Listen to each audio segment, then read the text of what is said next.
Welcome to another episode of The Brand Called You, a podcast and podcast show that brings you leadership lessons, knowledge, experience, and wisdom from hundreds of successful individuals from around the world. I'm your host, Ashutosh Garg, and today I'm delighted to welcome a very, very accomplished tech entrepreneur from Bangalore, India, Mr. Hariharan Bojan. Hari, welcome to the show. Thank you very much for having me on the show, Ashutosh. Thank you. Hari is the CEO and founder at Sirena Technologies and Sirena Labs. They handle everything from humanoids to robotics, Internet of Things, artificial intelligence, voice assistants, and a whole lot of other things. So, Hari, let's talk about Sirena Technologies and Sirena Labs. Tell me about this venture and what was your motivation to start it? Great. Thanks. I mean, a little bit of background. I'm in the industry for over 2 decades now. So I've been through the whole digital revolution early on. Started to work with black and white mobile phones, not even colored ones. So I started that era and built mobile phones for the first 7 or 8 years of my career. So I come from that kind of background. One of the things which we kind of learned as a team and was that specifically in India, we don't necessarily get exposed to technology early on. And the last decade has been a little different, but before that, I mean, we kind of use the technology much later and then it was really late. And we did not even have that kind of awareness. But with the background that we came from, it appeared that there's so much more we can do. And around 2014, so I was getting into another venture along with my co-founders. And then I thought, okay, I need to do something more. And then this should be in the research space. It should really be in the most happening space. And we thought humanoids, robotics, kind of puts a whole bunch of things together, right? Artificial intelligence at the back end, machine learning, deep learning, and all those algorithms. But end of the day, you need endpoints. You eventually need there are products connecting to this cloud and doing a whole bunch of things which are useful. And robotics is the way. I mean, you can give a form to it, humanoid or whatever form that is. But at the end of the day, you need endpoints. So that's what was the vision. And we said, and also the goal was not to really go and build a humanoid robot which will take over the world. The idea was always to kind of build out robots which can create awareness about what is possible, right? So and inspire a whole bunch of people. If you can inspire a bunch of people in India, all the new entrepreneurs and all the millennials coming up, it's a phenomenal story. So that was the idea, and I created Sirena Technologies as a research organization, and we cater to a large set of customers who need robots for different purposes. And also we set up robotic labs in schools and run that as a service.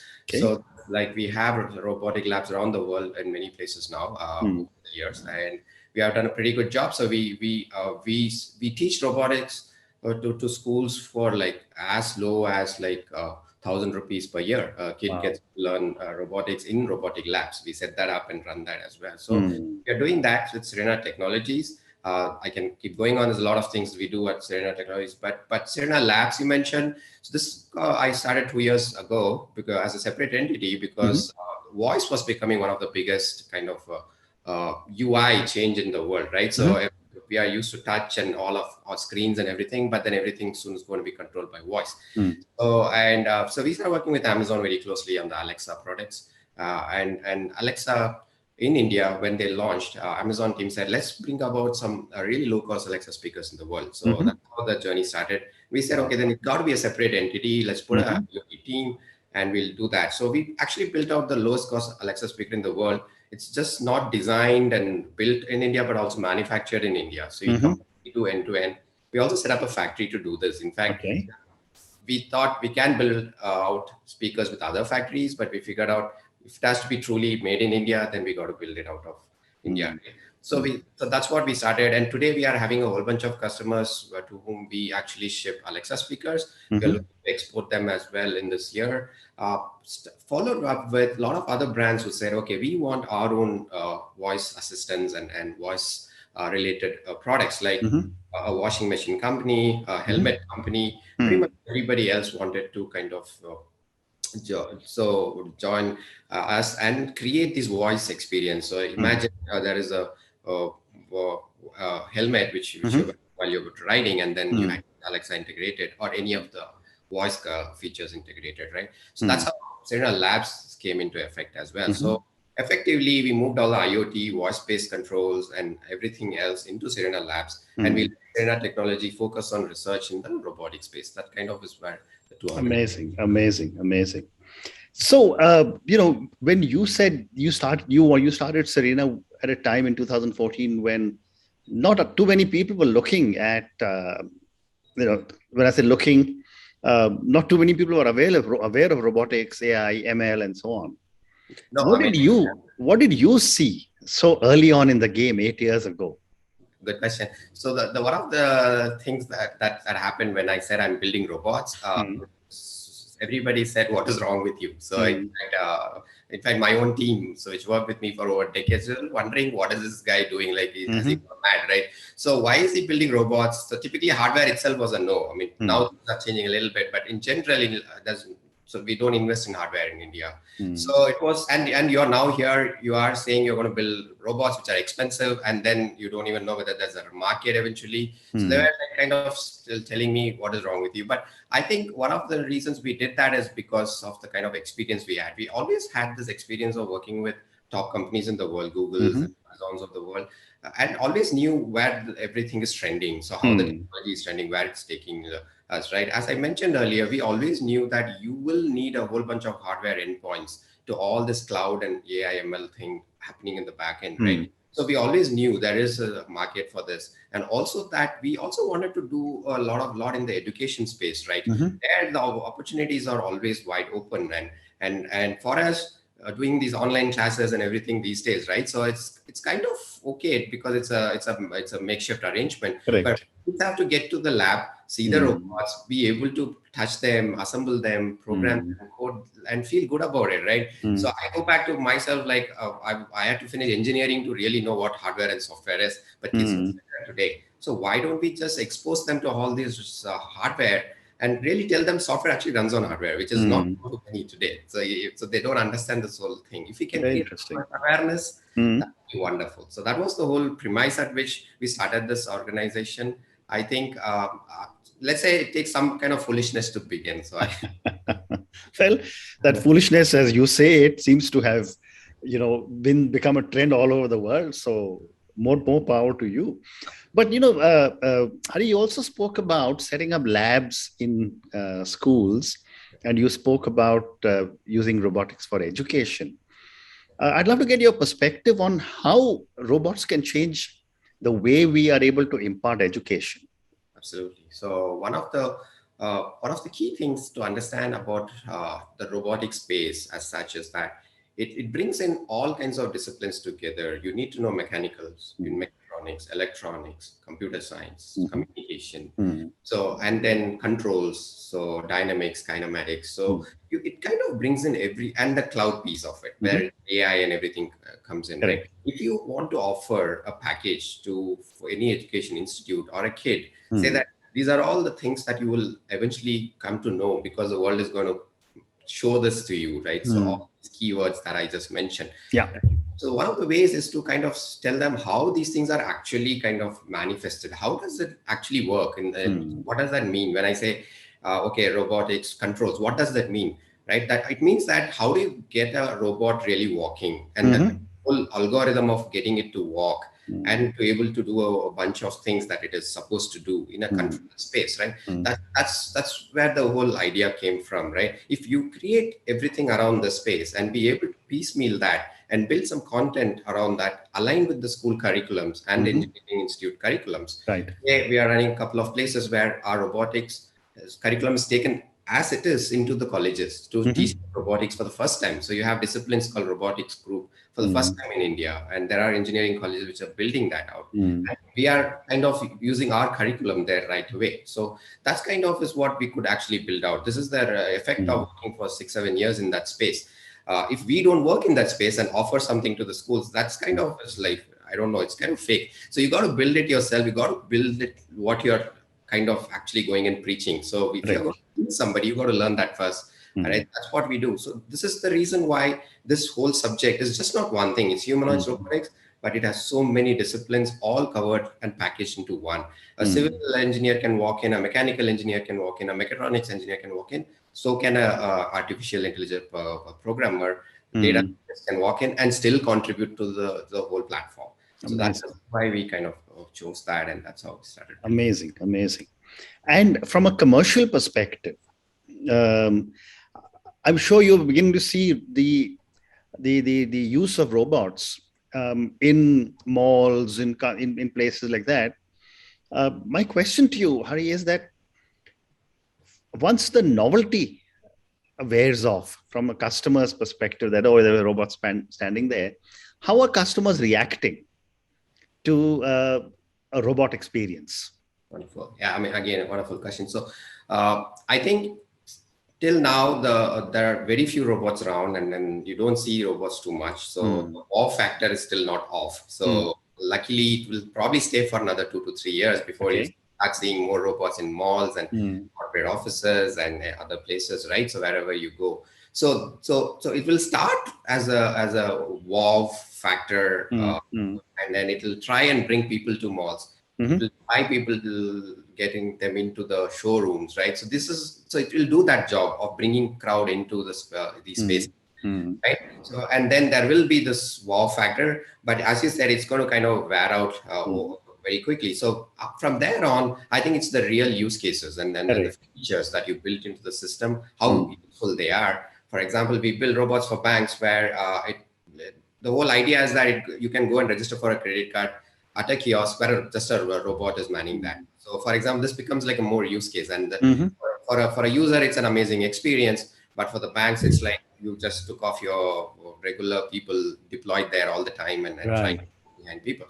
So similar kind of experiences are going to kind of come in. So as we make it more useful, it's going to just stay there. So if it's just going to be a wow factor and then you just leave it at that, probably, as you said, it's going to wear out. So I think the use cases are critical here. Very interesting. And, you know, Sirena has so far focused a lot on the consumer end. Are you also planning to look at the industrial end or commercial robots? So yeah, so we keep getting this request from tons of factories, especially now with Make in India. Everybody wants to automate a lot of their things. So first, the good part is we also do a lot of IoT. So far as the robot and our IoT kind of comes together and create this whole automation environments for these factories and industries, right? So we have started off in a small way.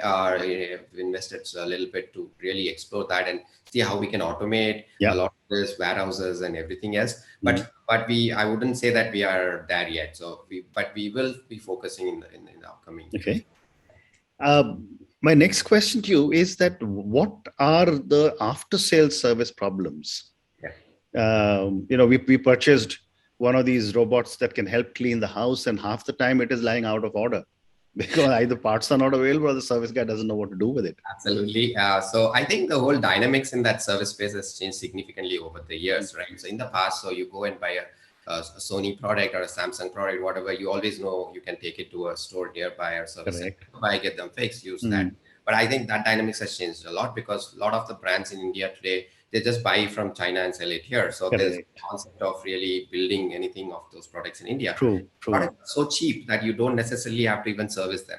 So in fact, that's why brands offer just replacement. So we on our lower end of our spectrum with some of our speakers, everything, we just simply do replacement. There's no point in investing. The investment to have a service network and kind of do all of that is too much than just replace it, right? So we just kind of replace. So that's what India is doing today. Pretty much everybody is just replace the product and be done with it. But in our case, we build expensive robots. So here the service model is actually complicated. So in fact, a good thing is we deploy a lot of these robots in the schools and engineering institutes where we have our own staff. So they are teaching the kids as well. We have trained staff, we have deployed them. They are teaching out there, and they also know how to do the basic service of the products and everything else.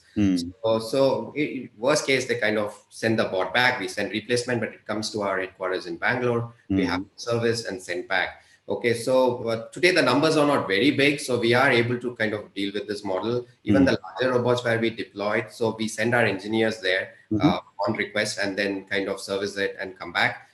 So sometimes we kind of replace the bot and bring it back and then service and send back. It is definitely a challenge. We haven't cracked that yet. So as numbers start going up and it starts becoming a mass market, and I think we will be kind of strategizing the whole service model as well. Right now, it is a challenge and it continues to be a challenge. Maybe we'll look for a startup which is doing something innovative here and even maybe work with them to see how we can do this whole service. Fascinating. So my next question too is that, what are some of the misconceptions that you have faced with regard to, robots and artificial intelligence? Good one. So very, very funnily, early on, we went to a lot of engineering institutes, schools, and everybody to just to get an idea of what is that they're looking for, if at all they're looking anything at robotics, humanoids, how they look for. Every time we offer a robot or say something, they kind of picturize Rajnikant or the robot looking like that. Yes. They have the whole notion of robots, which movies are created. So for us, the first thing is to just break it open and say, no, it doesn't look anything like that. Okay. It probably won't do those things which you do in the movies, right? So we all already have this because there's no reference point. Today, robotics, for everything else, you can always compare. So now if you want to buy a headphones, you have like 1 million brands, so 1 million products. You can, at least there is some reference point, you compare, you do something. But here, it's like a zero reference point. So you're valued on the absolute scale. So it's kind of crazy because your reference points are the movies. Okay, so one of the biggest misconceptions is that these robots will out of the box come and start jumping up and doing Yes. They won't. And even Boston Dynamics, whatever they are doing it in a control space, and then with billions of dollars of investment, it's jumping up. So it's not going to do that. These robots. So that's one of the things we really deal with. And the second thing is people are not aware, at least in the Indian education institutes and everywhere, how much our life is being now kind of taken over by AI, if I can use that word, right? So we both have been talking all along. So I know that next time I open my web browser now, there's going to be a bunch of ads related to our discussion. So unfortunately, I'm a techie and I understand all of that, all securities, everything, but still I can't do anything about it. So, so our lives are kind of already being taken over, controlled by all of these things. I think that is also something they are not aware. They kind of still think that, okay, this is all some future technologies and all this will come someday. It is not. It's happening right here, right now. I think that's the second misconception which we kind of always Fascinating. So what you're telling me is that when I get a Sirena robot, it won't start dancing to a Bollywood song, is it?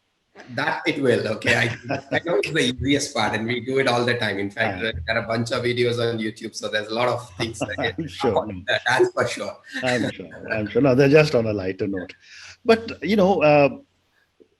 given the made in India, the Atmanirbharta that we are talking about, and organizations like yours, what do you see as the role of government in our country to support this incredible tech initiative that companies like Sirena are taking?